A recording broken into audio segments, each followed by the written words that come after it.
বাংলাদেশের ওডিআই প্রথম সেঞ্চুরি আমার হাত দিকে। ধারাবাহিকতার ক্ষেত্রে আমরা অনেকটাই আমরা আপস অ্যান্ড ডাউনসের ভিতরে আছি।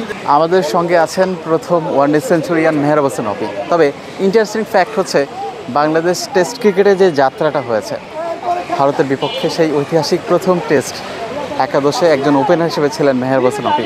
সেই টেস্টের অভিজ্ঞতা আসলে জানতে চাইব। 25 বছর হয়েছে, সেই টেস্টের স্মৃতির কথা আসলে একটু যদি বলেন। এক কথায় বলবো অসাধারণ একটা মুহূর্ত ছিল।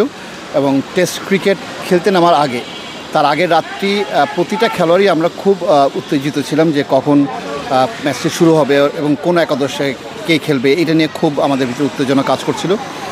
ঠিক 25 বছর পর আমি বিশ্বাস করেন ঠিক আজকের দিনটিতে সেরকম অনুভব করছি, বিকজ অফ 25 বছর পর আমরা প্রথম যে টেস্ট ম্যাচে যারা অংশগ্রহণ করেছিলাম তাদের মিলন মেলা হবে আগামীকালকে এবং বাংলাদেশ ক্রিকেট বোর্ডেই সেটা। তো সেটার জন্য খুব উত্তেজনা, আমিও মানে মুখিয়ে আছি যে কখন সেই সুযোগটা আসবে এবং অনেকের সাথে প্রায় 15-20 বছর পর দেখা হবে। তো সেই মিলন মেলাটা আমার কাছে মনে হয় যে অনেকটাই স্পেশাল, বিকজ অফ প্রথম টেস্ট ম্যাচে যারা খেলেছেন সকলে একত্রিত হবে। আমি সত্যিই আমি তাকিয়ে আছি সেই মুহূর্তটার জন্য। সেই সময় অনেক তারকা ছিল, তার মাঝে আপনি সুযোগ পেয়েছিলেন। একটা নিশ্চিত করে একটা বাড়তি বিষয় পাওনার বিষয় ছিল যে আসলে এত প্রতিদ্বন্দ্বিতার মাঝেও আপনি টেস্ট খেলার সুযোগ পেয়েছেন, সেটা অবশ্যই দারুণ বিষয় ছিল আপনার জন্য। আসলে আমার জন্য দারুণ একটা মুহূর্ত ছিল, বিকজ অফ সেই মুহূর্তে কিন্তু ঠিক 99 ওয়ার্ল্ড কাপে আমার আর সারিয়ার হোসেনের বিদ্যুতের পার্টনারশিপটা খুব সুন্দর একটা পার্টনারশিপ হয়েছিল। তো সেই পার্টনারশিপের ধারাবাহিকতাটাই কিন্তু আমরা কিন্তু 2000 সনে কিন্তু টেস্ট খেলতে যখন নামি তখন ফার্স্ট চয়েস আমরা দুজনেই ছিলাম। তো আমরা কিন্তু যোগ্যতা দিয়ে কিন্তু আমরা কিন্তু ক্রিকেট খেলেছি।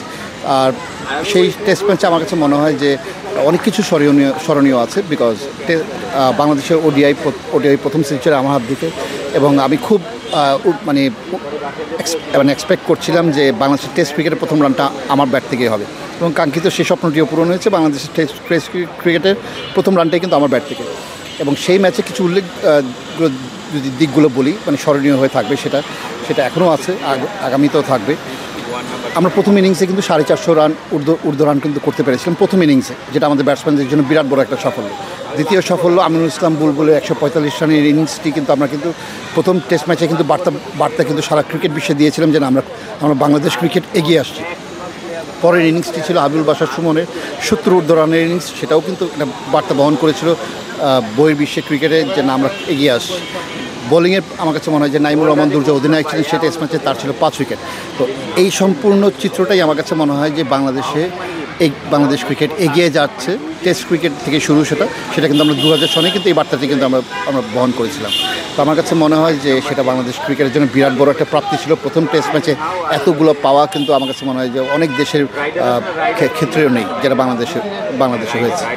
তো সত্যি অসাধারণ মুহূর্তগুলো ছিল সেই সময় যে স্বপ্নটা দেখেছিলেন ঠিক আজ 25 বছর পর, সেখানে কি বাংলাদেশ ক্রিকেটটা দাঁড়িয়ে আছে? যদি লাল বলের কথা বলি এবং টেস্ট ক্রিকেটটার ভবিষ্যৎটা মানে আসলে কোন দিকে যাচ্ছে, সব যদি এক করে বলেন। আসলে দেখুন, 2000 সনে যখন আমরা খেলতে শুরু করেছিলাম, এখন 2025, এর মাঝখানে আপস অ্যান্ড ডাউনস অনেক হয়েছে, কিন্তু আমি বলবো বাংলাদেশ ক্রিকেট অনেকটাই এগিয়ে গেছে। আমি যদি কিছু আপনাকে ইন্ডিভিজুয়াল পারফরমেন্সের কথাই বলি, আগে আমরা কিন্তু টেস্ট ম্যাচ হারার সংখ্যাটাই কিন্তু খুব বেশি ছিল।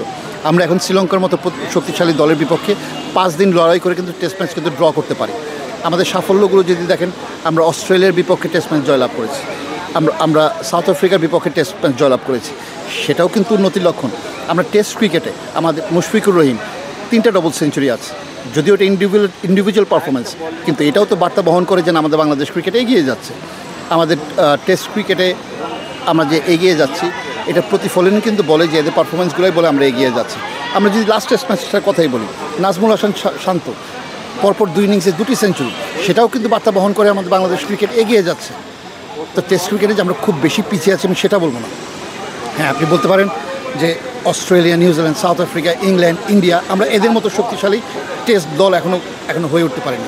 কিন্তু আমাদের প্রতিপক্ষ, আমরা যেসব দলের সমমানের দল, যেমন বাংলাদেশ, শ্রীলঙ্কা, আফগানিস্তান, আমরা কিন্তু একই সমমানের দল টেস্ট ক্রিকেটে, এবং তাদের থেকে খুব বেশি আমরা পিছিয়ে নিই, এবং তাদেরও কিন্তু অনেক আপস অ্যান্ড ডাউনস আছে। হ্যাঁ, আপনি বলতে পারেন ধারাবাহিকতার ক্ষেত্রে আমরা অনেকটাই আমরা আপস অ্যান্ড ডাউনসের ভিতরে আছি। সেইম আমার কাছে মনে হয় যে আমাদের মতো দল যারা আছেন, আফগানিস্তান বলেন, শ্রীলঙ্কার বলেন, তাদেরও কিন্তু এরকম কিন্তু আপস অ্যান্ড ডাউন আছে ধারাবাহিকতা নেই। তো সেদিক থেকে যদি আপনি বিবেচনা করেন, আমার কাছে মনে হয় আমরা বাংলাদেশ ক্রিকেট অনেক দূর এগিয়েছি এবং টেস্ট ক্রিকেট আমরা ভালো ক্রিকেট খেলছি।